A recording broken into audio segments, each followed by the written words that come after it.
sobre el último capítulo que vamos a dictar es sobre síndromes dolorosos de hombro, codo, antebrazo y mano. O sea, yo ya lo he resumido solamente en esto de síndromes dolorosos de miembro superior, que es más chico y mejor. Y en la clase lo he dividido en tres segmentos. El primer segmento va a ser sobre patología de hombro. El segundo segmento va a ser sobre patología de codo. Y el último va a ser sobre patología de mano. A ver, Alexandra Valdés. Presente, doctor. Hola, hijita, ¿qué tal? ¿Cómo estás? ¿Qué patologías así de dolorosas de hombro conoces?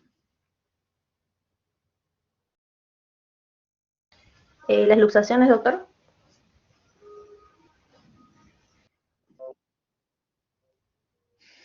No, doloroso se refiere. O sea, mira, el título de la clase es Síndrome dolorosos. O sea, la luxación no.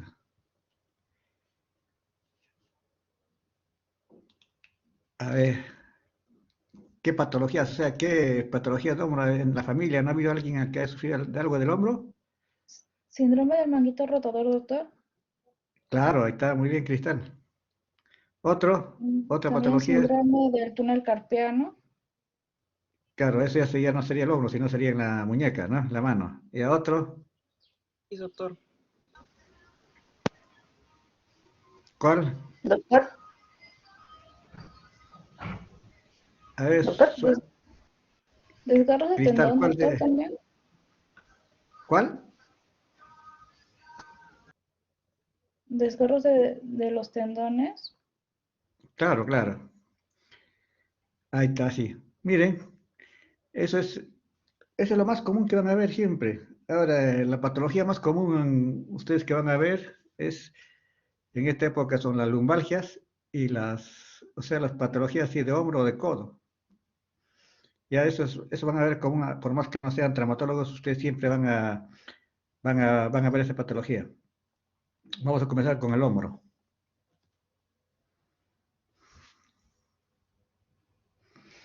Mire, siempre es importante para ustedes, del comienzo se les dice que deben saber bastante, o sea, la anatomía elemental de todos los segmentos que estamos acá.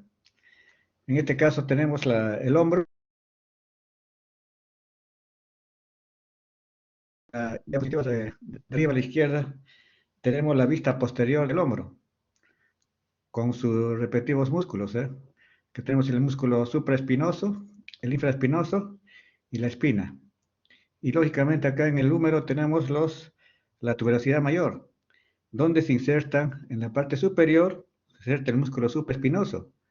Después abajo está el músculo infraespinoso y en la parte inferior redondo menor. O sea, estos son los tres tendones que se insertan en la tuberosidad mayor, o sea, troquíter.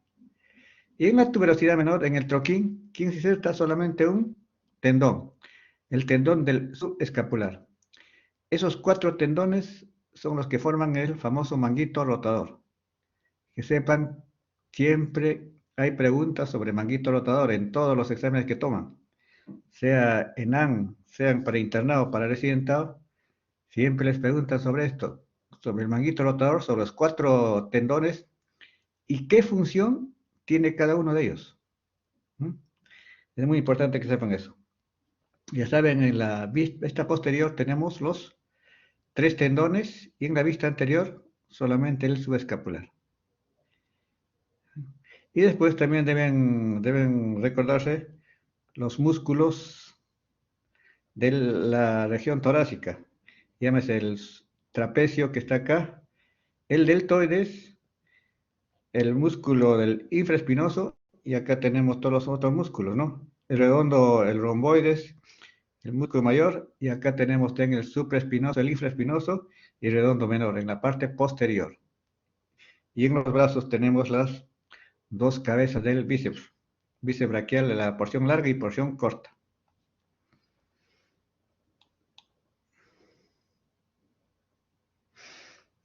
Acá tenemos la vista posterior del manguito rotador. Ya hemos dicho, en la parte superior se inserta el supraespinoso. Después en la parte intermedia, el infraespinoso, y en la parte inferior, el redondo menor. Este es en la tuberosidad mayor del húmero. Y en la parte anterior está el subescapular.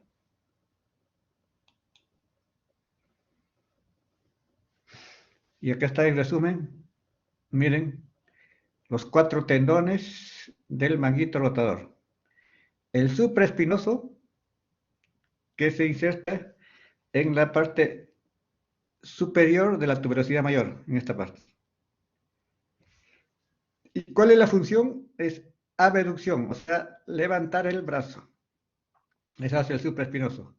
El infraespinoso se inserta en la posterior superior de la tuberosidad mayor. ¿Y cuál es la función? Es la rotación externa. El tendón del subescapular en la parte anterior de la tuberosidad menor. ¿Cuál es la función? Rotación interna. Y el tendón del redondo menor, que es en la parte inferior de la tuberosidad mayor, ¿cuál es su función? Rotación externa. En conclusión, miren, el infraespinoso y redondo menor hacen la rotación externa. El supraespinoso te levanta el brazo y el subescapular hace la rotación interna. Todos los movimientos del hombro.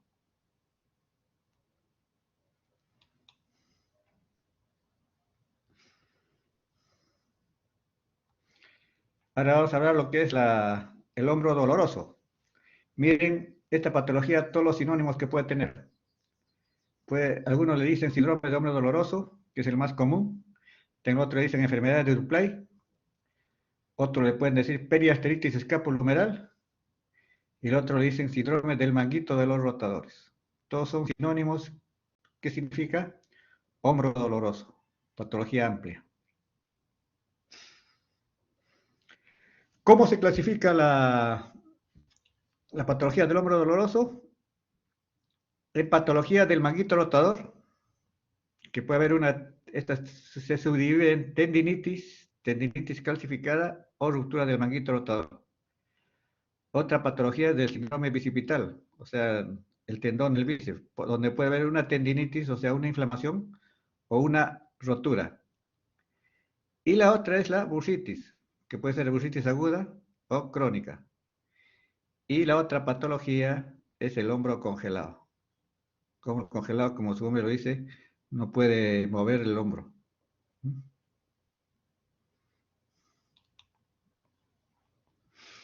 Y de todo lo que hemos dicho anteriormente, la patología más frecuente son estas: la tendinitis del supraespinoso, la rotura del manguito rotador, el síndrome bicipital y tenemos también el hombro congelado.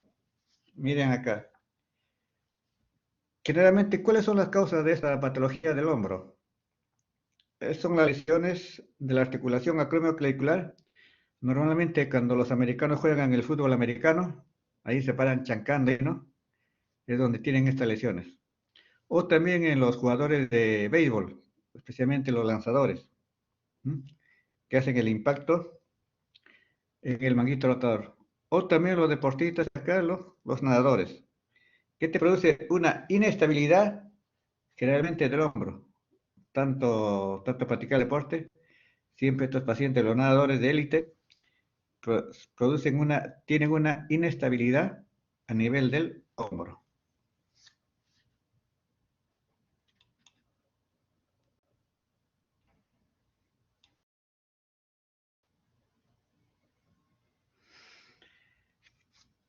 Ahora vamos a hablar de la tendinitis del supraespinoso, o también le dicen a veces pinzamiento externo. ¿Por qué se produce esto? Porque el manguito rotador y la bolsa están atrapados entre el acromion y el troquíter. Como ven, la anatomía del hombro, el acromion y el troquíter es una distancia corta. Y debajo de ellos pasa el tendón del supraespinoso. Y cuando uno mueve mucho este tendón es que es mal irrigado y es sometido a los movimientos de fatiga y roce, puede lesionar. Generalmente ocurre en personas adultas de mediana edad. o sea, entre los 40 a 50 años. Examen clínico, ¿qué tenemos? Mira, síntoma principal es la abducción dolorosa entre 60 y 120 grados. O sea, cuando le dices al paciente que mueva que levante el brazo, y hay un dolor a los 60 a los 120 grados.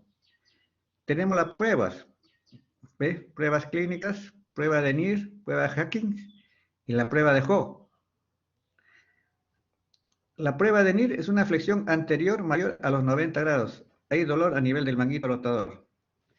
En la prueba de Hacking hay dolor a la flexión anterior en 90 grados, a la rotación interna del antebrazo. Y en la prueba de Hop, dolor o debilidad cuando se realiza la rotación interna del hombro a la flexo-elevación contrarresistente del miembro superior.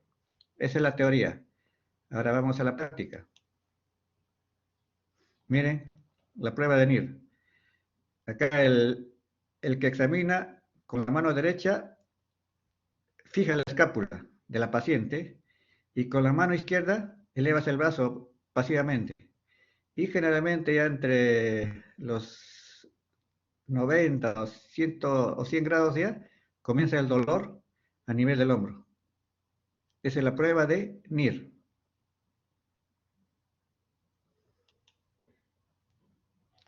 La prueba de Hawkins, miren cómo lo tienes.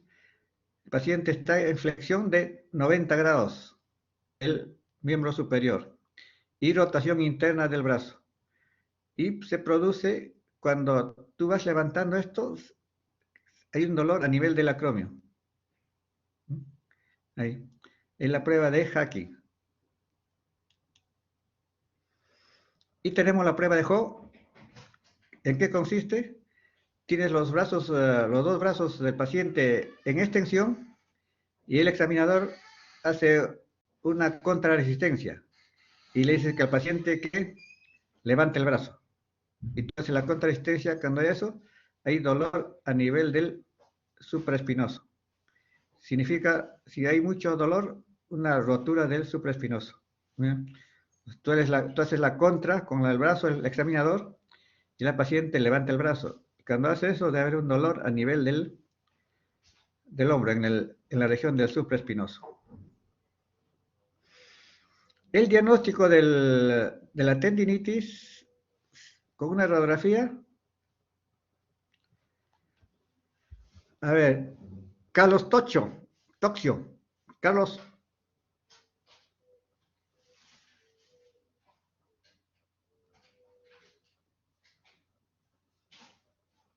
¿Carlos está? No. Diana Bon.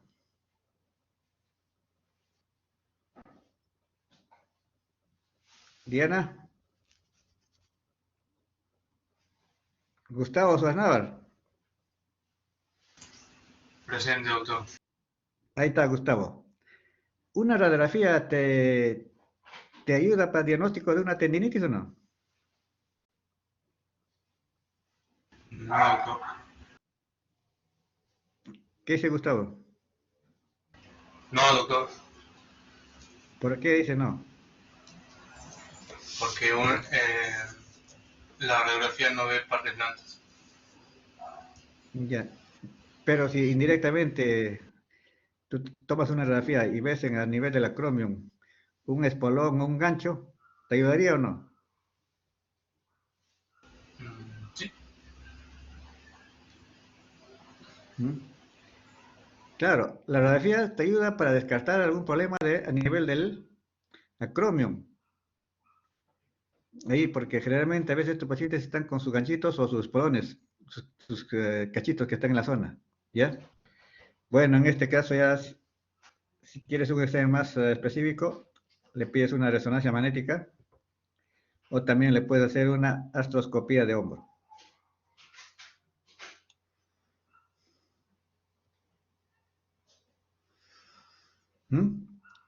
Siempre en estos pacientes que tienen hombro doloroso, siempre examinen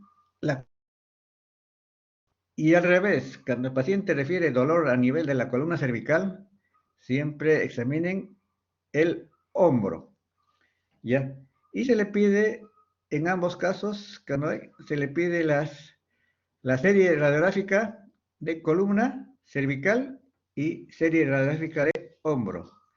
¿En qué consiste esta serie radiográfica de columna cervical? Se le toma 4 incidencias. Una le tomas del cuello, de la columna cervical, antero-posterior,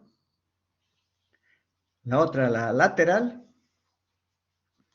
y para ver las 2 primeras vértebras, el atras y el axis, se le toma la odontoidea o la que es con la boca abierta.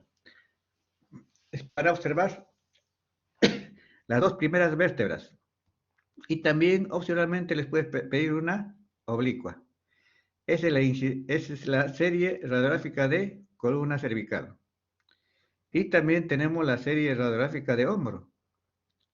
¿En qué consiste?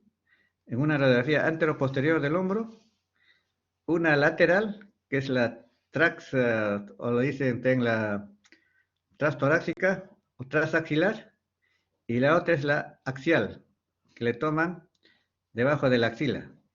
Ahí, esas 3 incidencias debe verse cualquier patología de hombro. Y también le puedes pedir, incluso ya, para ser más específico, una tomografía o una resonancia. Pero siempre vean cuando esté en hombro, pidan siempre la serie radiográfica, la antero-posterior, la lateral y la axial.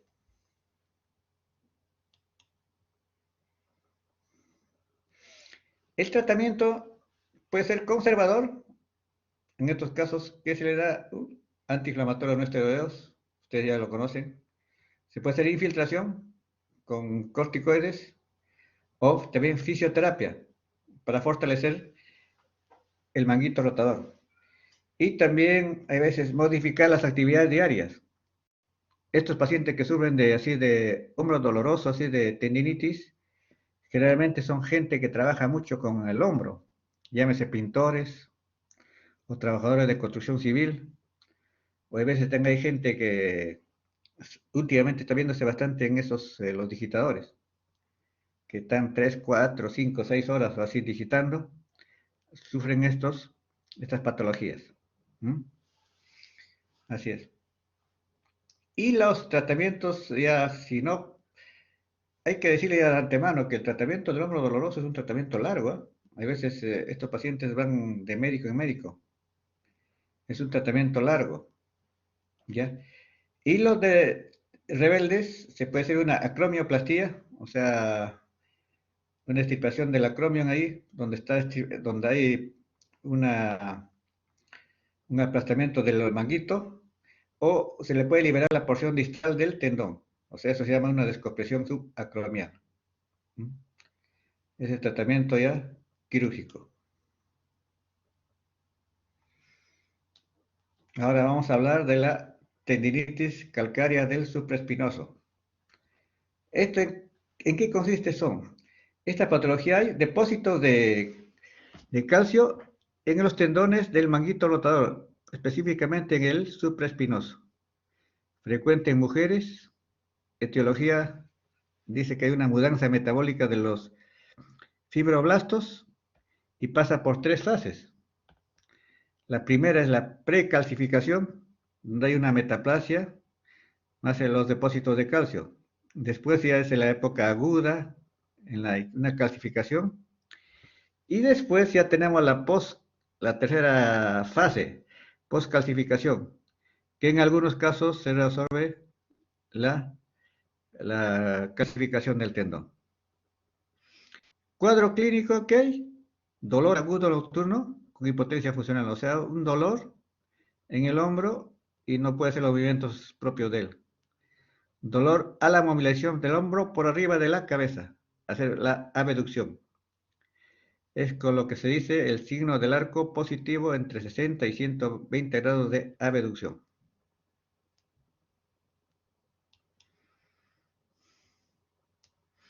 Miren acá, el diagnóstico es simple con una radiografía y se ve las calcificaciones. Ahí donde está indicando la flecha es la calcificación del supraespinoso. O también, si quieres, le puede pedir una ecografía o una resonancia magnética. pero me parece que es suficiente con una radiografía. El tratamiento, si el tratamiento conservador, casi todo es igual al tratamiento. Antiinflamatorios, analgésicos, fisioterapia, una infiltración con anestésicos y corticoides, y también se puede hacer un aspirado o un drenaje quirúrgico vía artroscópica. A veces estas calcificaciones se pueden drenar o aspirar, o también vía artroscópica lo puedes extirpar.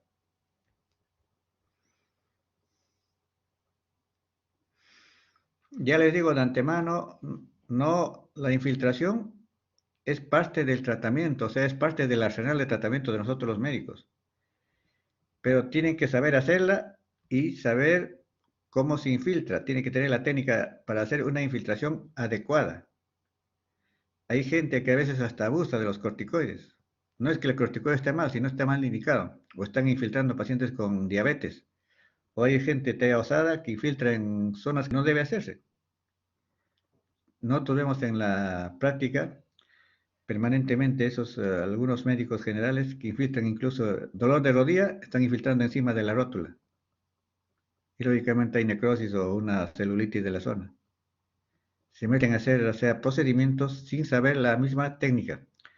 Por eso es muy importante saber las indicaciones y las contraindicaciones de cada procedimiento que se va a hacer.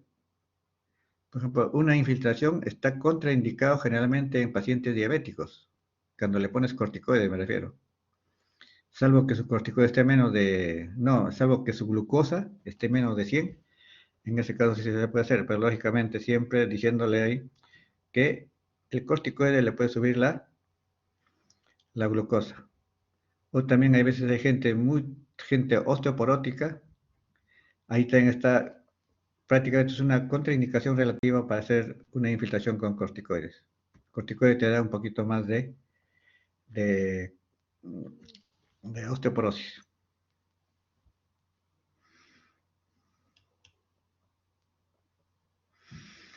Ahora vamos a hablar de la rotura del manguito rotador. Cuadro clínico, ¿en qué consiste? Dolor del hombro a los movimientos de la abducción y elevación. Hay debilidad, crépitos y rebote, un dolor nocturno, dolor a la palpación de la tuberosidad mayor, y siempre hay que hacer un descarte de artrosis cervical. Siempre ya son varias veces que se le dice, hay que descartar siempre patología de columna cervical.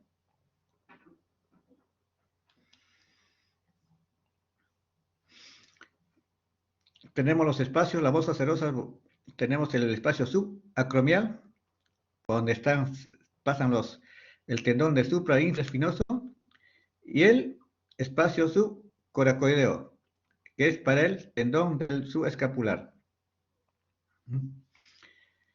Más frecuente el que se rompe es el supraespinoso.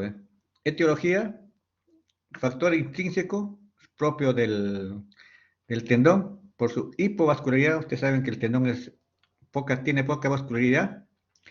Y los factores extrínsecos, o sea, que generalmente son las alteraciones en el acromio, que puede ser osteofitos, o también el síndrome de impacto, tanto uso del hombro, que está machacando todos los días el tendón del supraespinoso contra la tuberosidad y contra el acromio.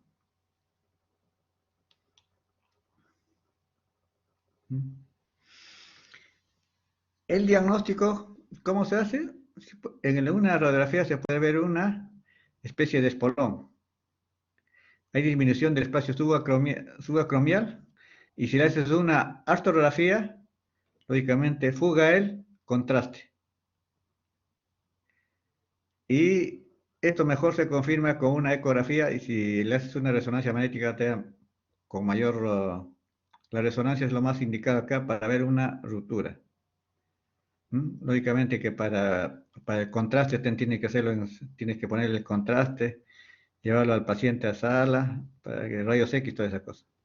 Y también se le puede diagnosticar por vía artroscópica. Acá tenemos una fotografía en la parte inferior de el manguito roto, todo esfacelado.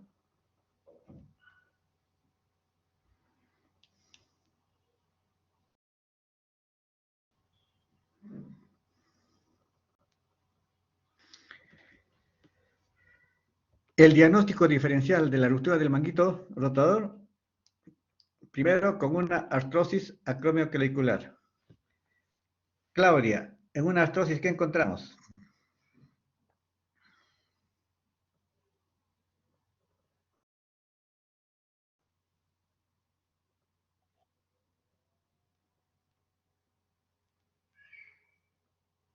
Claudia Morales. Sí, doctor, podríamos encontrar eh, que va a haber una disminución del espacio articular. Ya uno, un signo, otro. También que puede haber un aumento de la densidad, como una esclerosis. Ya esclerosis, dos.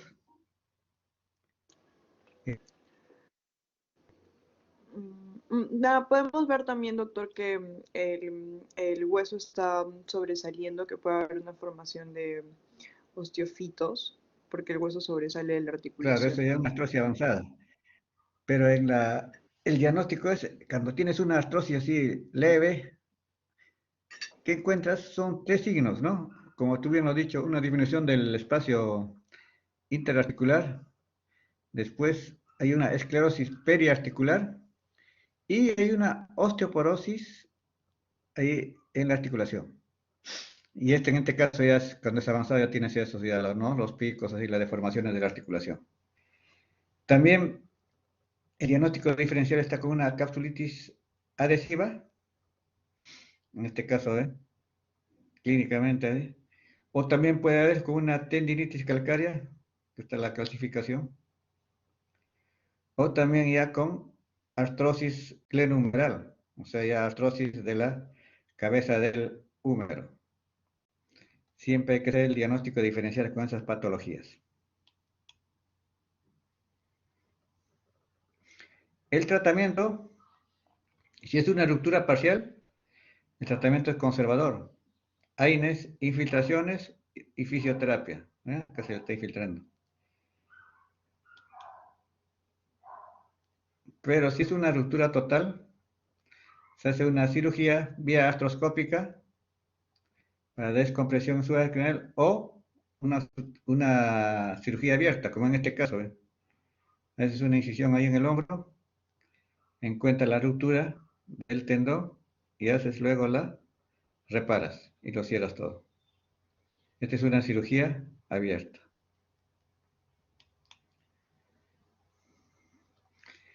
Y también se puede hacer una cirugía abierta de reparación, Está el manguito rotador de la tuberosidad y se le pone con unos arpones, anclas ahí en esa zona.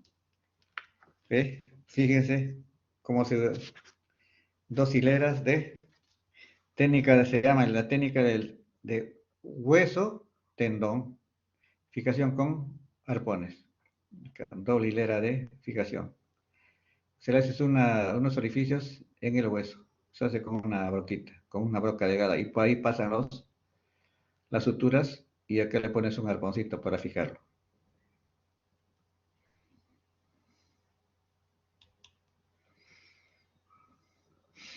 Ahí también tenemos la reparación artroscópica. En este caso con el artroscopio, miren, acá está la ruptura. Acá está la ruptura del tendón. Y vía artroscópica se hace la reparación. Está reparado ya.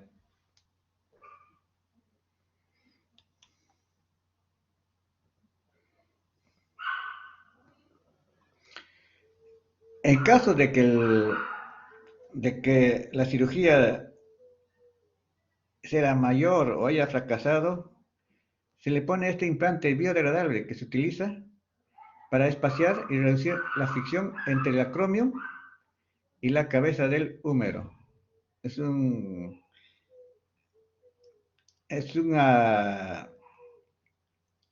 sustancia biodegradable, a los 12 meses desaparece. Se le pone así, mira acá, entre el acromion y la tuberosidad. Ahí se le pone y hace así como una fricción para evitar el dolor y que haya un deslizamiento suave. Esto solamente se hace cuando hay fracaso de las cirugías o es una ruptura máxima. Más del 70% del manguito rotador está lesionado. Es una cirugía salvadora. Ahora vamos a hablar del síndrome bicipital, ¿no? Tenemos una tendinitis y después la otra patología es la rotura del tendón del bíceps.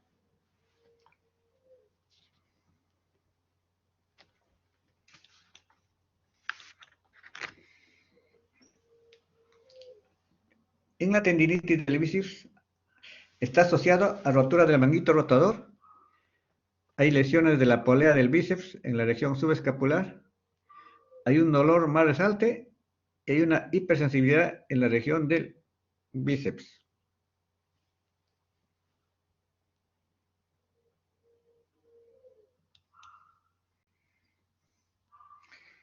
¿Qué prueba tenemos? La prueba de spin.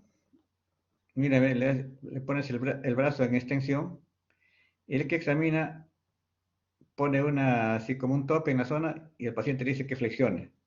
En este caso hay dolor a nivel del bíceps, dolor a nivel del bíceps. Esta es la prueba de spin.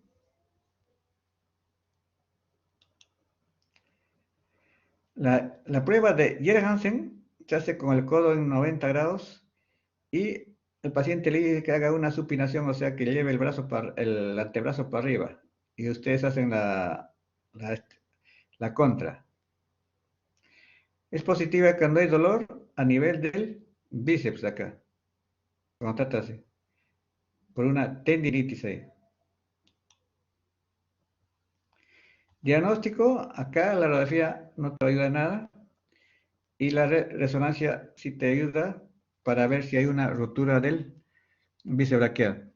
El tratamiento, pues es fisioterapia, infiltración con corticoides o tenodesis o tenotomía.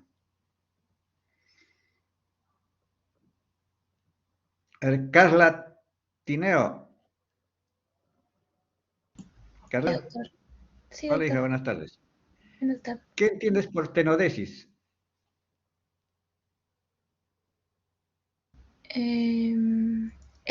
¿Es un procedimiento para fijar el tendón en el hueso? Ya.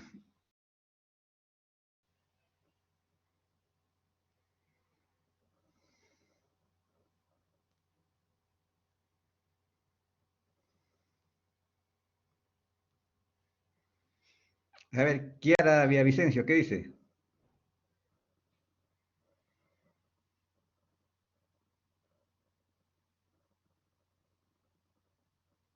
Kiara.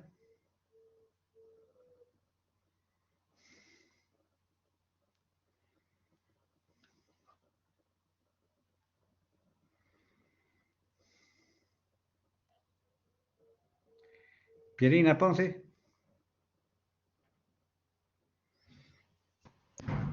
Doctor, ¿Qué es tenodesis y qué es tenotomía, Pierina? allá, doctor, ¿me escucha? Sí, te escucho, Pierina. Allá, la tenodesis viene a ser la fijación del tendón a una estructura ósea o músculo tendinosa. Y, doctor, ¿cuál era el otro que me preguntó? ¿Qué es la tenotomía? Mm, Ahí está, en tu pantalla está tenotomía.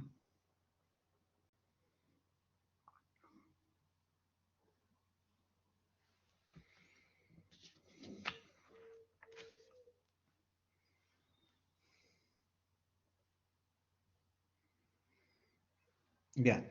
Tenotomía es el corte del tendón. Tenotomía.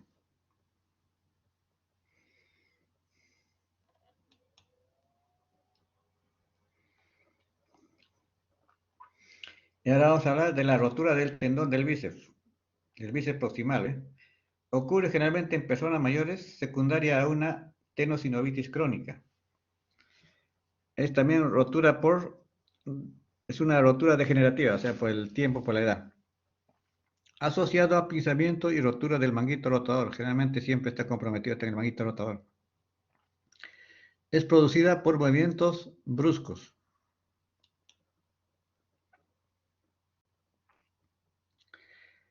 ¿Cuál es la sintomatología? hay dolor y deformación en el brazo. Miren acá, el brazo derecho.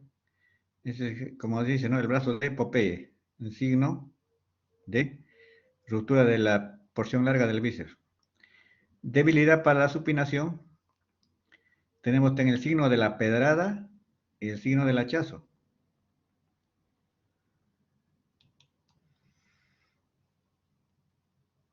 El signo de la pedrada es un dolor intenso en la zona donde se ha roto, así como si te hubiese caído una piedra, en la zona donde se rompió el tendón del bíceps. Y el hachazo es o sea, la huella que queda acá. Este es el signo del hachazo. Acá, ¿ve? Encima de la bola del bíceps, el signo del hachazo. ¿En qué otra patología hay signo del hachazo? A ver, Melanie Sotelo. ¿En qué otras patologías tenemos signo del hachazo?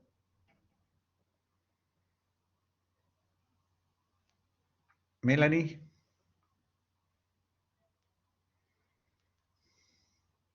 A ver, un voluntario, ¿quién me dice? Ya, de los muchachos, de los 23 asistentes. La luxación del hombro, doctor. Ya, otro. Rotura de tendón de Aquiles. Ya, va dos. Otro.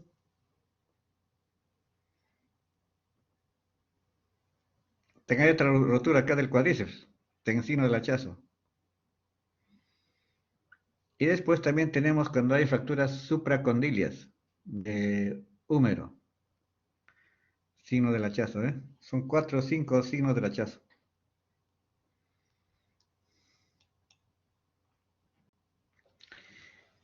El diagnóstico, la radiografía no te va a ayudar nada. Resonancia magnética, eso sí te ayuda porque allí tiene que observar la rotura del tendón.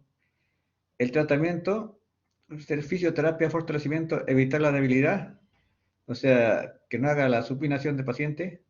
El tratamiento quirúrgico, tenodesis en jóvenes y activos, en personas jóvenes y en personas que necesitan para trabajar. Puede ser una infiltración, solamente para el dolor. Y acá tenemos la tenodesis del bíceps, ¿eh? ¿Esto en qué consiste? Cuando hay una ruptura de la porción larga del bíceps. A ver, Edward Quiroz, ¿está?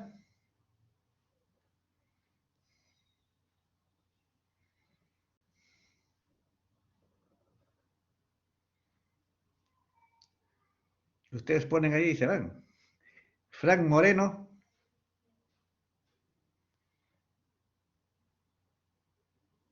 Sí, doctor, buenas tardes. Ya. Hijo, ¿dónde se inserta la porción larga del bíceps? En la cavidad glenoidea, doctor. ¿Pero en qué parte? ¿Dentro de la cavidad glenoidea?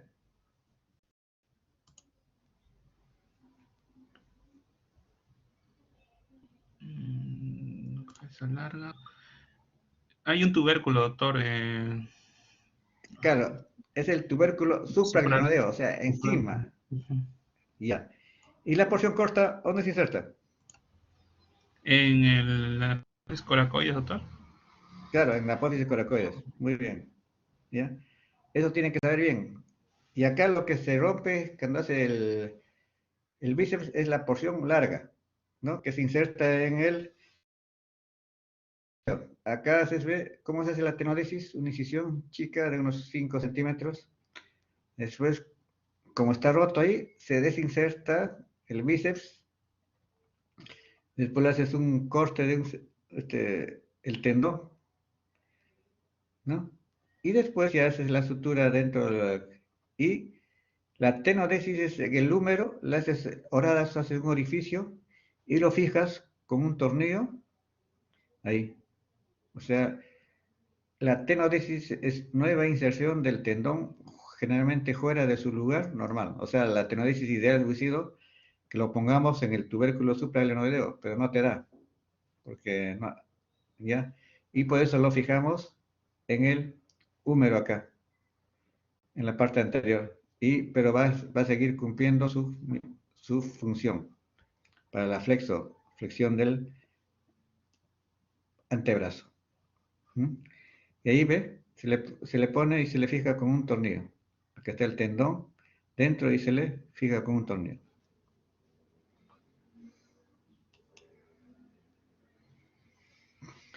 En cambio, si hay una ruptura en la parte distal, ahí ya que haces una incisión transversa, encuentras la ruptura del tendón y lo llevas a la tuberosidad bicipital.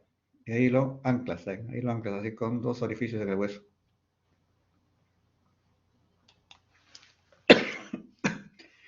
El hombro congelado o capsulitis adhesiva, ¿en qué consiste? Es una inflamación sinovial que provoca fibrosis, o sea, engrosamiento de toda la cápsula articular, disminuyendo el espacio articular. Ahí pasa por 3 estadios. El primer estadio hay dolor, el segundo estadio hay rigidez y en el tercer estadio ya hay remisión, o sea, descongelación. Frecuente generalmente en mujeres de mayores de 50 años.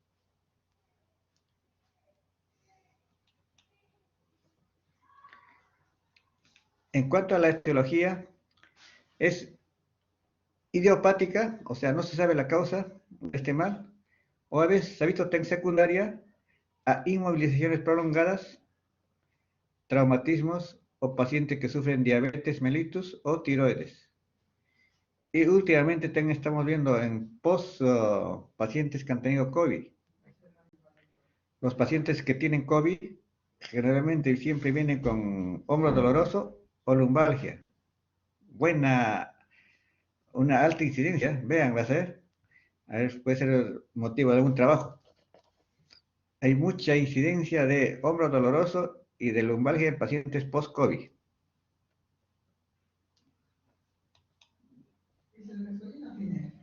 ¿Ya? En cuanto al diagnóstico, una radiografía no va a haber lesión significativa, porque como alguien dijo, no se va a ver en las partes blandas. En cambio, si le haces una artrografía, ahí se ve ya con la sustancia de contraste la disminución del volumen capsular. Miren acá. Normalmente, cuando tú haces una artrografía, se observa esto, que es el pliegue axilar, y también se observa la vaina del bíceps. Esto es normal en esta radiografía de la izquierda. En cambio, en la radiografía de la derecha, miren, no se ve eso. No se ve el pliegue axilar, tampoco se observa la vaina del bíceps. Y esto te está indicando que hay una disminución del contenido ahí. Esto te indica el diagnóstico de una capsulitis adhesiva.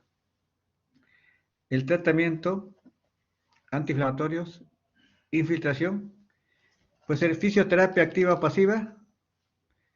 Si no mejora con todo eso, liberación bajo anestesia, o sea, lo sedas al paciente y le haces los movimientos del hombro, o también ya lo puedes liberar vía artroscópica. Si está todo adherido, con la artroscopía lo liberas toda la zona. Ya. ¿Alguna pregunta sobre patología del hombro? ¿Algo que no haya quedado claro?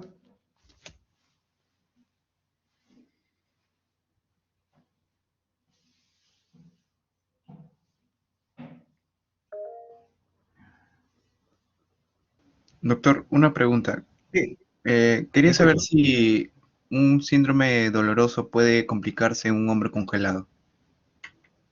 Claro. Sí. ¿Por qué se puede complicar? Porque a veces tú por instinto ya no mueves te está doliendo tanto que no mueves el hombro y se te puede ver y en ese caso ya pasas a la otra etapa. Se te hace un hombro congelado. Esto de patología del hombro es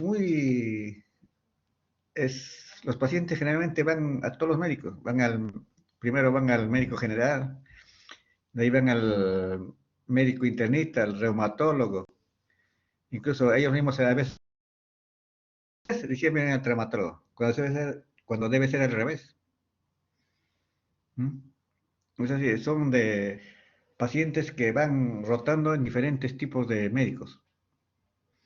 Y es un poquito fastidioso el tratamiento de estos hombros dolorosos. Es de larga data, hay que decirle al paciente cuando viene, su tratamiento va a ser de larga data. ¿Alguna otra pregunta?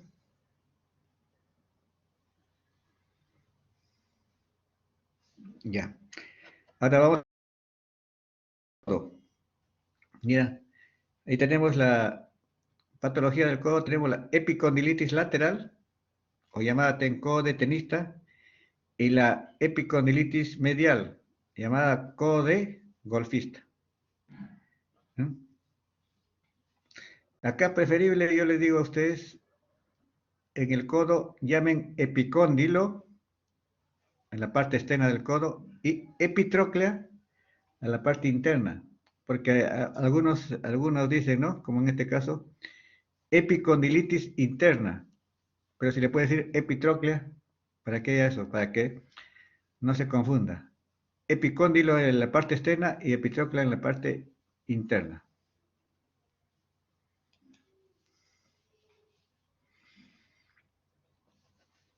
¿En qué consiste el codo de tenista, o si no la epicondilitis? Es una lesión por esfuerzo repetitivo en la pronosupinación del antebrazo, ¿no? Es mala técnica para jugar el tenis, cuando haces al revés.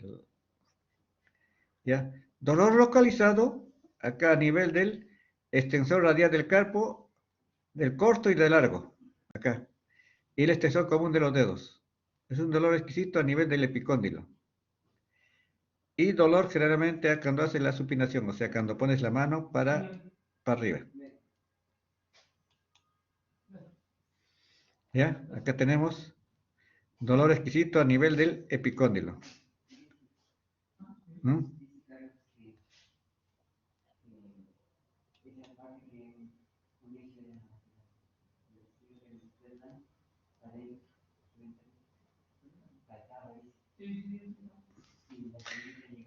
El diagnóstico diferencial, hay con lesión del nervio interóseo posterior, con inflamación del ligamento anular, o con una bursitis o periostitis.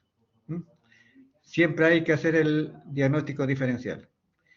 El tratamiento puede ser conservador, en este caso con fisioterapia, también medicina física, ultrasonido, estimulaciones eléctricas o infiltración. Así es. Se hace una infiltración a nivel de epicóndilo.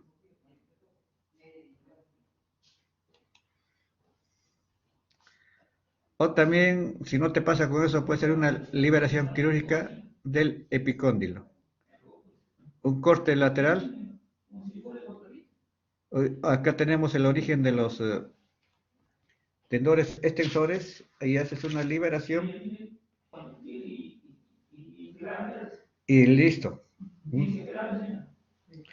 Así es. Una extensión. Acá es una decorticación. Esta es una liberación quirúrgica. Un corte, acá generalmente hay fibrosis, ¿no? Toda esta fibrosis tiene que extirpar. Ya, si tienes ya una resección, mayor tejido fibroso, ya lo extirpas todo. Mira, acá está la fibrosis y cómo se extirpa.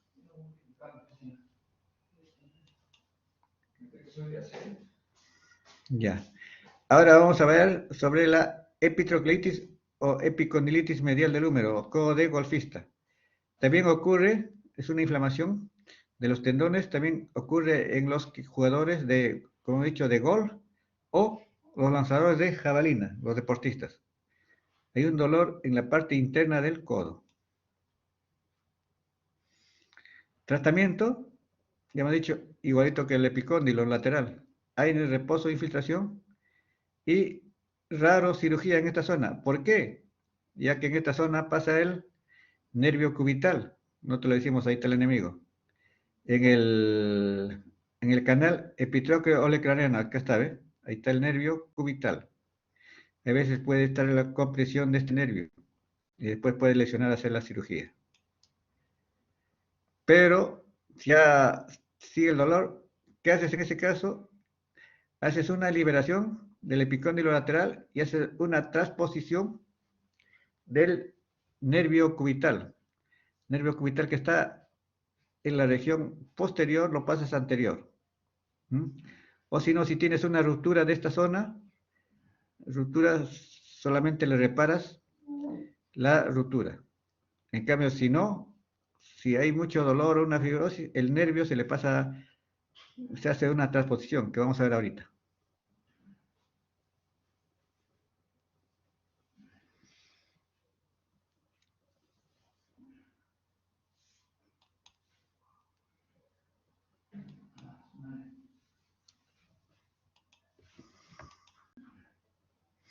Ya, ahora vamos a hablar sobre la bursitis olecraniana o olecranitis.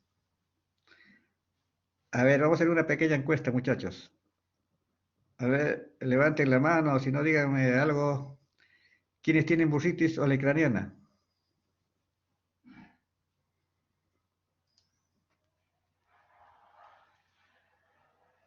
¿Alguien tiene o no?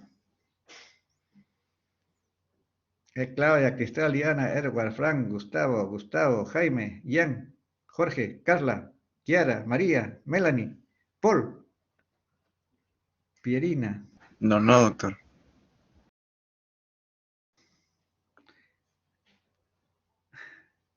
Todos tienen bursitis olecraniana. No, doctor. A ver, ¿quién dijo no? Gustavo. Doctor, yo creo que no. ¿Sabes por qué le digo no? Teóricamente, todos ustedes deben tener esto. ¿Por qué? La bursitis olecraniana generalmente aparece en los estudiosos. ¿Por qué? Cuando tú paras estudiando, tu codo va en la mesa y se hace lo que se llama una sinovitis traumática. Y se te aparece así. Por eso preguntaba. ¿Ya? Es una sinovitis de origen inflamatorio sistémico. ¿Qué te da? Hay signos de flogosis. Toda flogosis que te da dolor, rubor, color. Generalmente a 3 centímetros del tríceps. Justo en él, a nivel del olecrano. Ahí es el dolor. Se nota ahí con una bolsa. ¿El tratamiento en qué consiste? AINES, punción o drenaje, lo punzas y lo drenas con una aguja 18 a una aguja gruesa. O el mejor tratamiento para que no recidive es esto, la extirpación. Haces una pequeña incisión y extirpas toda la bursa, o sea, toda la fibrosis.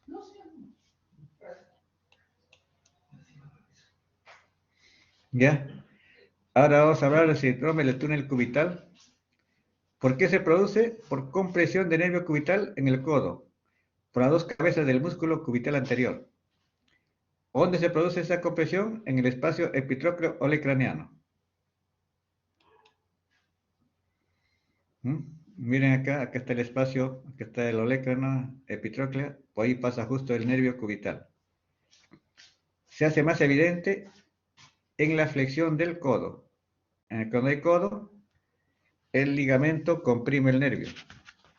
¿Ya? Y ahí produce el dolor. En cambio, en la extensión se libera un poco, no hay dolor. ¿Ves? El túnel cubital. Acá tenemos, ¿ves? A nivel del canal epitróqueo olecraniano. Síntomas es hormigueo y adormecimiento en el territorio del cubital. A ver, Paul,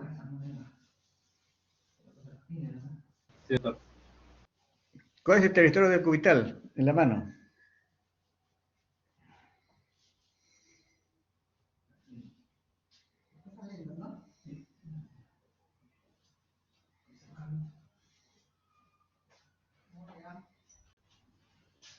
¿A quién me dice?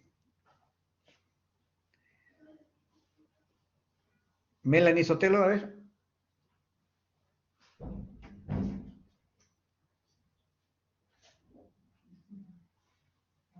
A ver, un voluntario. ¿Quién me dice cuál es el territorio del nervio cubital en la mano?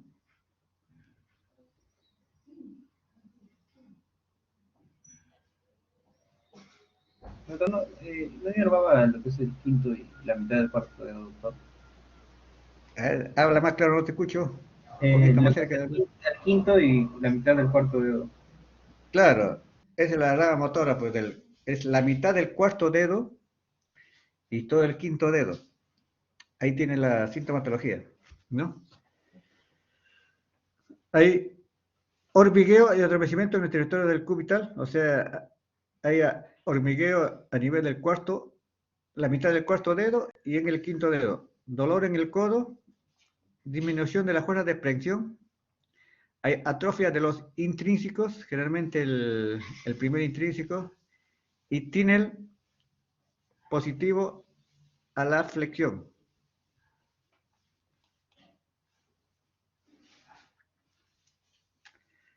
Miren acá, generalmente, ¿cuándo se produce la sintomatología? Cuando tú estás estudiando ahí, pones tu codo en algo duro y comienza la sintomatología en la mitad del cuarto dedo y en el quinto dedo. Y ten la maniobra de flexión-extensión. Cuando haces la flexión, hay dolor en el codo, comprometido. Y lógicamente con parestesias en el territorio del cubital, parestesias en el cuarto y quinto dedo. Y tenemos en el signo de Tinel, ¿no? Una compresión a nivel haces un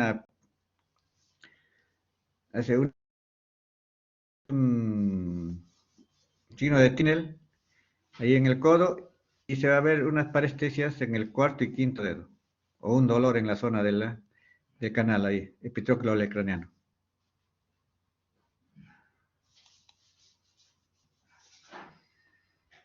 Radiografías te ayuda bastante, lógicamente. Puede haber unas anomalías en la epitróclea, puede haber fracturas, pseudoartrosis o un cúbito valgo. Generalmente esto es por tratamiento no adecuado de una fractura de codo. Pozo, lógicamente modificar actividades. El quirúrgico, en este caso se hace transposición de nervio cubital a región submuscular o subcutánea, para que no esté en el canal. Miren acá, el nervio cubital pasa posterior acá. Y hemos hecho una tenotomía de este nivel, ¿no? Se seccionó y lo llevas de la parte posterior a la parte anterior del nervio cubital. Y haces una tenorrafia. Cierras la sección ahí. ¿Ya? Y acá tenemos una pieza, ¿ves? ¿Cómo está? El síndrome, ¿ves? Del túnel del carpo. Se la ha liberado ya. Y tenemos incluso especie ha hecho un neuroma. Acá está. Se le pasa de la parte posterior a la parte anterior. Ahora vamos a hablar sobre el síndrome del túnel del carpo.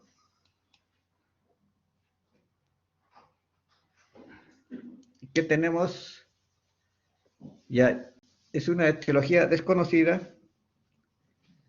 Si es conocida, son de cosas inespecíficas y a veces tuberculosis, artritis reumatoidea, hipotiroidismo o diabetes mellitus. O específicas, compresión del nervio, ya saben, tumores, gangliones o lipomas en la zona del canal, o fractura de coles o luxación del semilunar. Y se ha visto con mucha frecuencia en señoritas secretarias o trabajadores manuales que utilizan bastante las manos.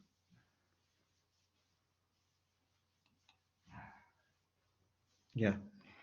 Acá tenemos miren todas las estructuras que pasan por el canal de Carpo. A ver, ¿quién me dice? Xiomara.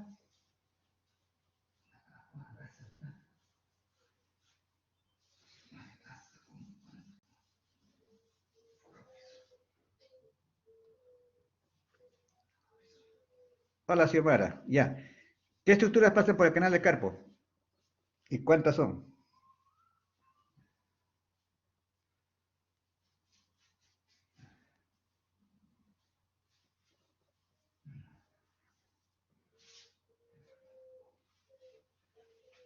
¿Xiomara?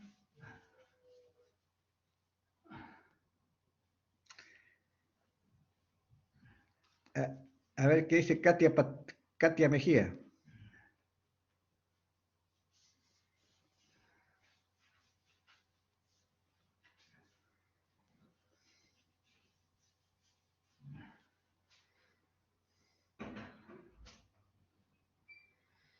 Jorge Pasapera. Doctor, ¿se me escucha? Sí, Xiomara, te escucho. Sí, buenas tardes. Bueno, pasa el nervio mediano, los 4 tendones flexores superficiales, los 4 flexores profundos y el largo del pulgar. El flexor largo. Ujú. Claro. En total, ¿cuántas estructuras son? 10. 10. Claro, 10. Efectivamente. Ya. Ahora dime, tú bien más Xiomara. Este es un túnel del Carpo, ¿no? Tiene que tener un techo, un piso, un componente lateral y un componente medial. A ver, ¿el techo por quién está formado? Por el ligamento transverso, Ya, muy bien. ¿El piso? por los huesos del carpo, Ya, muy bien. La zona medial,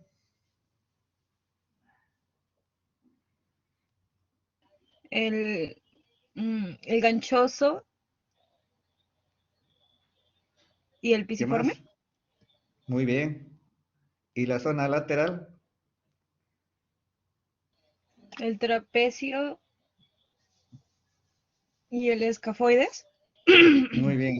Te felicito, está bien. Esos son todos los, o sea, los cuatro, cuatro límites del túnel del Carpo. Ya lo hemos dicho con sus 10 estructuras dentro y sus límites.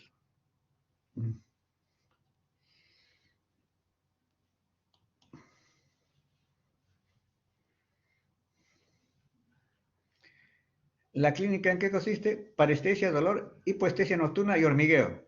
En la zona del mediano. ¿Qué es la zona del mediano? El primer dedo, segundo dedo y el tercer dedo. Y también tenemos pérdida de fuerza y oposición del pulgar. ¿Por qué?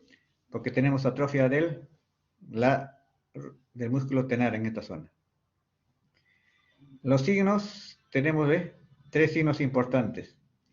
El de Fallen, ya saben así, la muñeca en flexión, y después de un minuto debe haber adormecimiento en la zona o parestesia en la zona del mediano. Después tenemos Tinel, se percute sobre el nervio y lógicamente debe haber calambres a nivel del primero, segundo, tercer y la mitad del cuarto dedo. Y la prueba de Durkheim, que es la más específica, más sensible, es comprimir en los dos nervios, o sea, el derecho y el izquierdo, y después de un minuto hay adormecimiento en la zona del mediano. Son los tres signos, ya saben, tiene acá y tiene en el codo. Diagnóstico es clínico y se confirma con la electromiografía, el examen auxiliar. Pero ya con el diagnóstico clínico no es suficiente y ya solamente para confirmar le toma una electromiografía. El tratamiento puede ir bien con unas infiltraciones con corticoides de depósito y el tratamiento definitivo es quirúrgico. Liberación del túnel del Carpo. Ya son varias técnicas que se puede hacer, ¿no?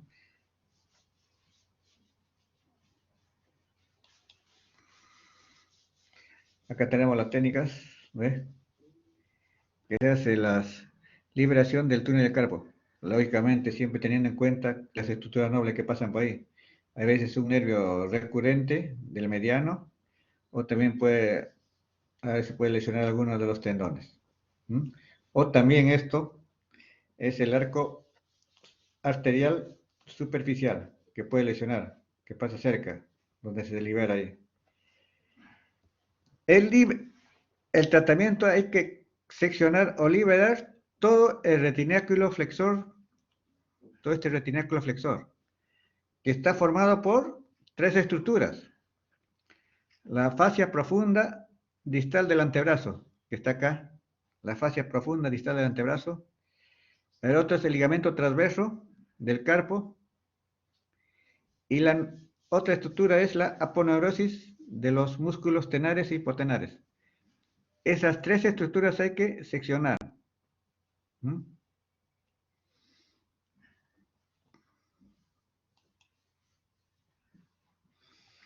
Tenemos el tratamiento quirúrgico, una técnica convencional, hacer la incisión a nivel de la muñeca y la palma de la mano, y acá encuentras todos los componentes del retináculo flexor. ¿Mm? Acá, y acá ya comienza a aparecer el nervio.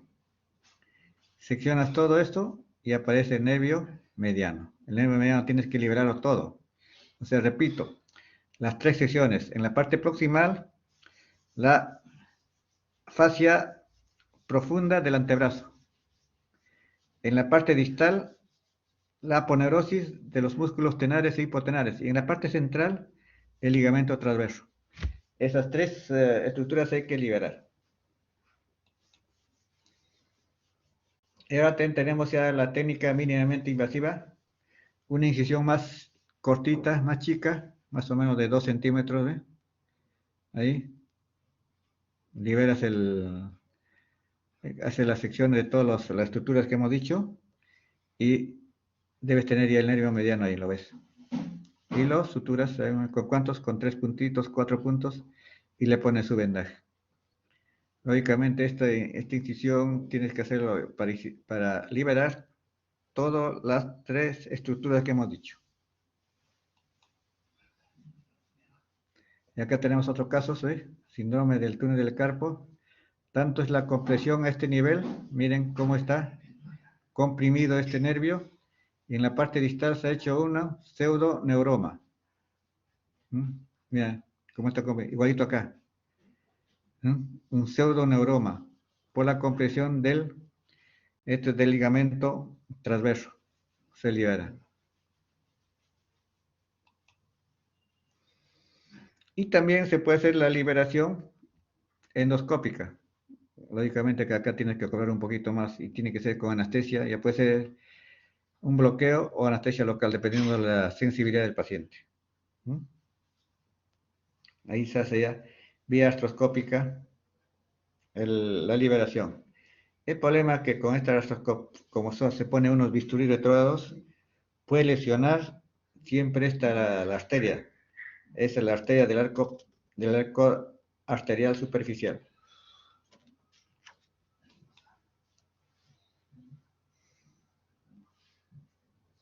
¿No? Ahí tenemos la técnica, liberación endoscópica. Miren cómo va. Es una incisión, llevas a los carcos y retrógradamente se hace una liberación retrógrada. Acá tenemos todos los cortes, ¿ves? Los diferentes tipos de bisturí. Tiene un bisturí romo, es retrógrado. De distal a proximal se hace la liberación. ¿Ves? Otro bisturí para no dañar es un bisturí retrógrado así en curva, porque cerquita está la arteria. Los diferentes tipos de bisturí, ¿ves? Acá un tipo de bisturí, para acá otro tipo de bisturí y otro.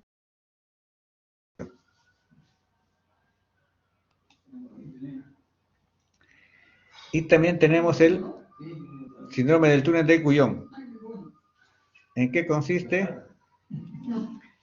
Esto ya hemos dicho, ¿no? Es una compresión de nervio cubital en el canal osteofibroso entre el pisiforme y el gancho del hueso ganchoso.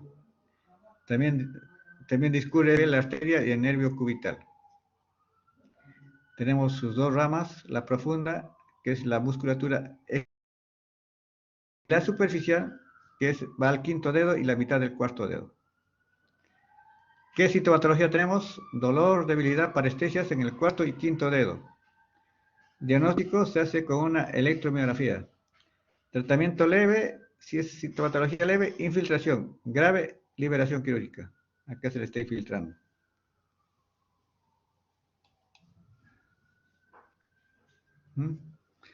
Acá tenemos el canal, miren. Está el nervio, la arteria. Y acá está el canal que pasa por acá. Esto es lo que comprime al nervio.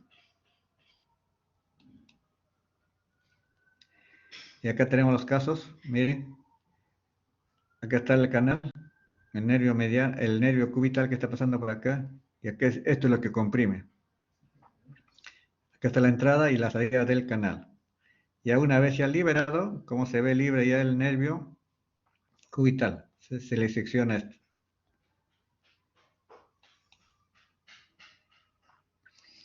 Ahora vamos a hablar del Kerr-Vein. Es un proceso inflamatorio de las vainas sinoviales de la primera corredera dorsal de la muñeca, que está por el abductor largo y el extensor corto del pulgar. A ver, ¿ya está Diana o no? Diana Bon. ¿Ya vino?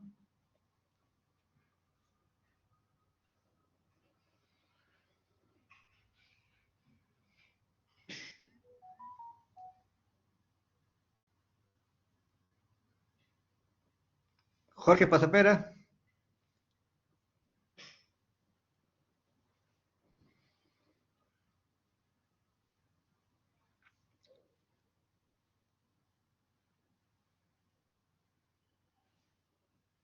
Jaime Fermín.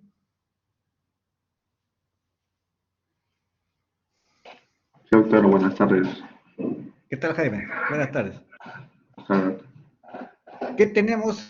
Tenemos 6 correderas dorsales, ¿no? De la muñeca. ¿Estamos de acuerdo o no? bueno. Disculpe, doctor, no le escuché bien. ¿Cuántas correderas tenemos? Y la pregunta sería, ¿cuántas correderas dorsales en la muñeca tenemos? Por donde pasan los tendones extensores.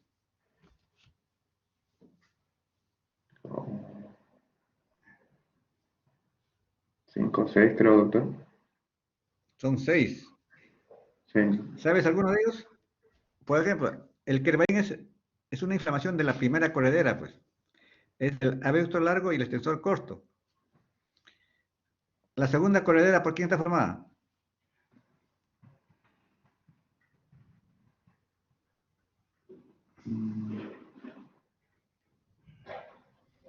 Ahora no ¿Quién la recuerdo. ayuda? ¿Quién la ayuda? ¿Es Silvana?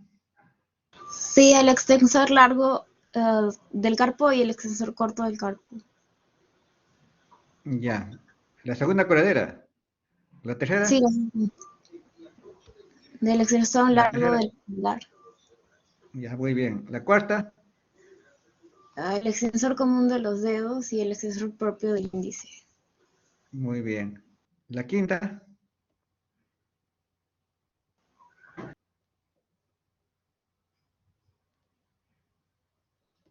¿Cuál es, Silvana?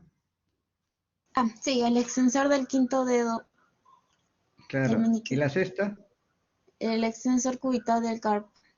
Claro, esas son las seis correderas ahí.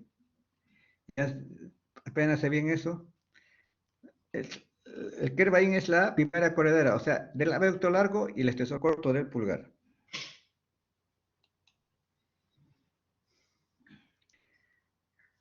¿Por qué viene un paciente por dolor a nivel de la apófisis estiloide del radio? Un dolor y a veces hay un aumento de volumen en esa zona. Generalmente ocurre en las lavanderas, peluqueras, panaderas, modistas y en las puérperas. En las puérperas, ¿por qué se ve? Porque la cabeza del bebito siempre va chancando ahí. Todo lo va inflamando y lo inflama la primera corredera. ¿Qué ocurre? Hay dolor a la extensión del pulgar. Y la prueba es la de Filkistei, o sea, flexión de los dedos y desviación cubital de la muñeca. Ahí hay un dolor exquisito a nivel de la apófisis estiloides. Tratamiento, si es leve, si inmovilizas, puedes poner un yeso, una férula, darle antiinflamatorios o también le puedes infiltrar.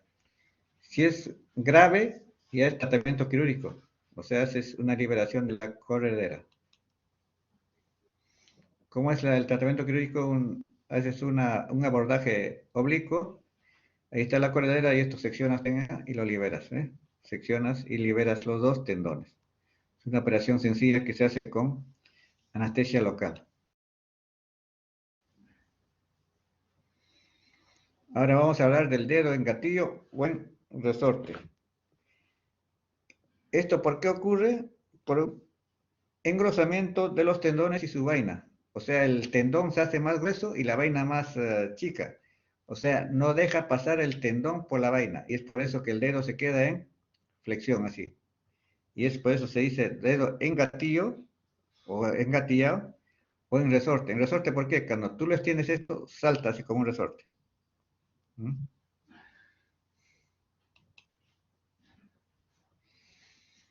Esto hemos dicho, hay un engrosamiento inflamatorio de la vaina fibrosa, o sea, de la polea.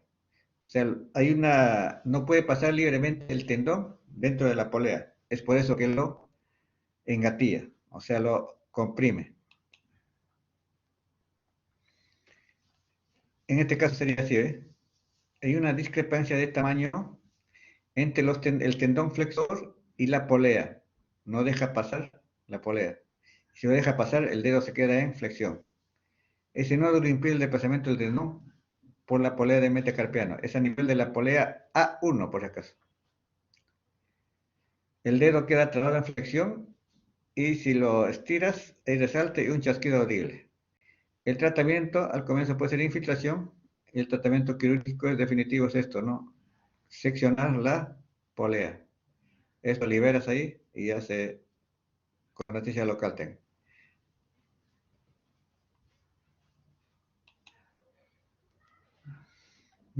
Acá, ¿cómo haces? Pones anestesia silocaína, un corte transversal y con una tijera Metzenbau corta la vaina, apertura de la vaina de la flexora, con una tijera no. O también últimamente se está haciéndose con una aguja 18, con el bisel de la aguja 18, haces una liberación percutánea, o sea, así. Haces el bisel de la aguja, lo pones ahí al costado y notas que tienes que seccionar la polea con el bisel de la aguja 18. Y se nota ahí cuando hay un corte. El problema de que como haces a ciegas esto, puede lesionar una arteria o un vaso en esa zona. Pero está indicado que hacer eso. Y también hay el dedo de resorte congénito en los recién nacidos. Generalmente afecta el pulgar, como en este caso. El pulgar está flexionado y ahí se palpa un nódulo a nivel del tendón flexor. El tratamiento es una liberación bajo anestesia. Generalmente, como son niñitos, tiene que ser general. Un corte transverso y una liberación, lo que se llama una vainotomía, corte de la vaina. Ya. Ahora, ¿qué tenemos? El dedo en martillo o en mazo. ¿En qué consiste esto? Puede ser el dedo en martillo por una ruptura del tendón extensor distal o una fractura de la falange distal. O sea, puede ser por las dos cosas.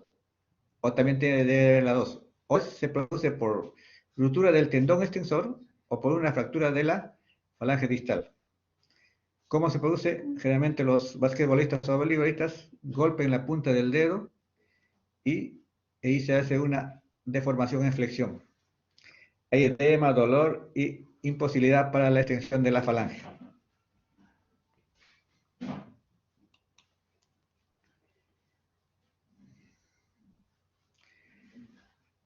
El diagnóstico es clínico, lógicamente va a haber imposibilidad para la extensión y radiografía para ver si hay un componente TEN de fractura.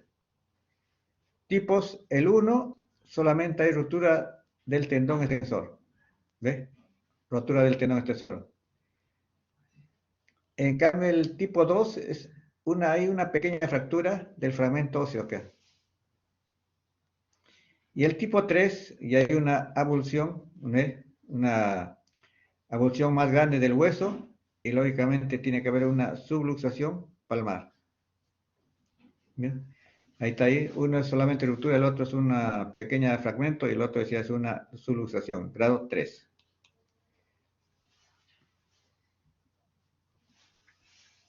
El tratamiento, generalmente el grado 1 y el grado 2, se le puede poner unas férulas en extensión o en yeso digital en flexión, en esta posición, así. En flexión de la falange proximal y en extensión de la falange distal. ¿Ves? Acá tienes así, en esa posición, así el dedo en martillo o en mazo y le pones su... O también tenemos en el mercado también diferentes tipos de férulas. Una férula dorsal o una férula volar en la palma, o también férulas ya de acrílico que venden en las ortopedias. Esta férula se llama la férula de Stack. Stack, así lo pides ya en la ortopedia y le pones ahí. Tiene que estar mínimo un mes con esto.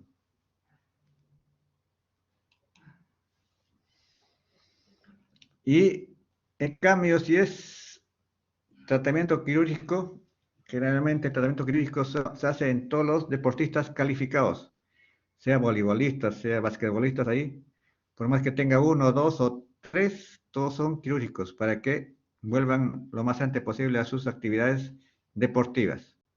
En este caso, ¿qué se hace con el tratamiento quirúrgico? Mira, como tienes acá el fragmento grande, haces un corte acá, una tenotomía del tendón, cortas el tendón para que esto vaya acá, y lo mantienes con una aguja. La aguja, si quieres, lo puedes poner retrógrada de atrás adelante, que sale por la punta del dedo, y después reduce la luxación y lo introduces otra vez. ¿No? Es así. Y le haces la tenorrafia del tendón. Y lo mantienes con una ferulita. Si fuera una fractura expuesta, generalmente eso en la selva ocurre con el machete o con esos cocineros, a veces vienen ahí. ¿Qué se hace? Siempre cuando hay una fractura expuesta, lo primero que se hace siempre es una limpieza quirúrgica. Después que haces una tenorrafia, o sea, suturas el tendón, y después lo mantienes con un clavo Kirchner, dentro de que va hasta la falange próxima, hasta acá nomás. Y lo mantienes ahí en un mes. Ya. Ahora vamos a hablar de la enfermedad de Dupuytren, ¿no? Que es una contracturas en flexión, generalmente del cuarto y quinto dedo. ¿Por qué se produce esto? Por una retracción aponeurótica de los dedos. Así viene el paciente. El cuarto y quinto dedo.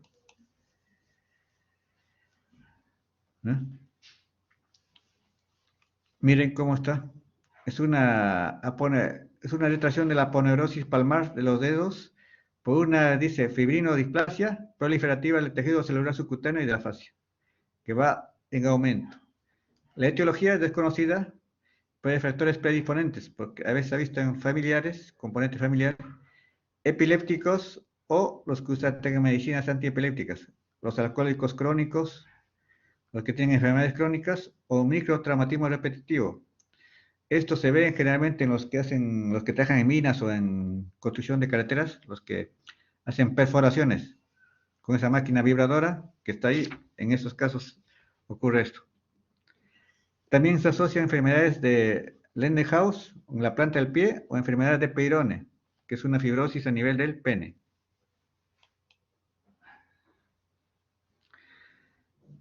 ¿Qué se observa? Hay nódulos subcutáneos en la primera base del cuarto dedo, vía de retracción de la aponeurosis palmar.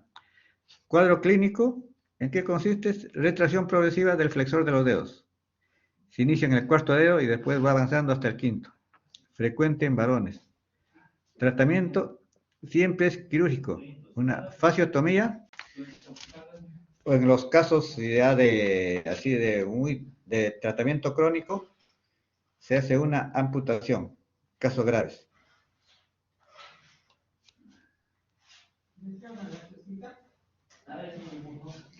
Miren, acá tenemos la fascia. Miren, ahí pones hace la fasciotomía, previa anestesia, un corte transverso, así, corte transverso, y debe liberarse.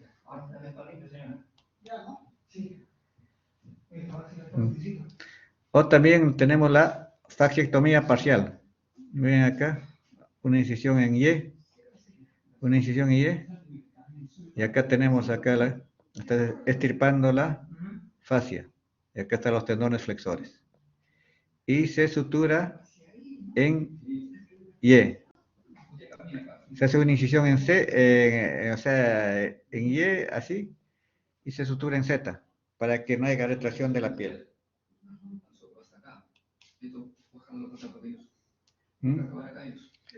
Otra técnica, ¿ve?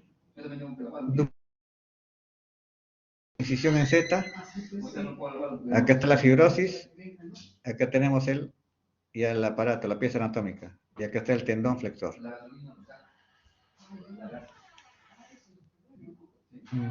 Ya tenemos otros casos, ¿ves? Todas las técnicas, casos leves, y acá tenemos la pieza anatómica en la parte inferior. Y el tendón libre. ¿Ya? Acá está el tendón libre, sueltas el manguito, haces la hemostasia y reparas las zetaplastías. Y a veces también le puedes poner corticoide para que baje la inflamación.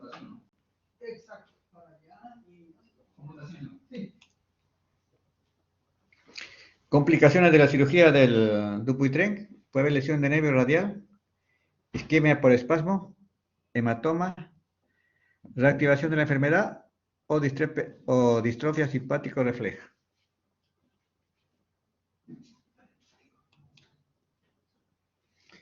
A ver, ¿alguna pregunta sobre la práctica, sobre la teoría? Muchachos.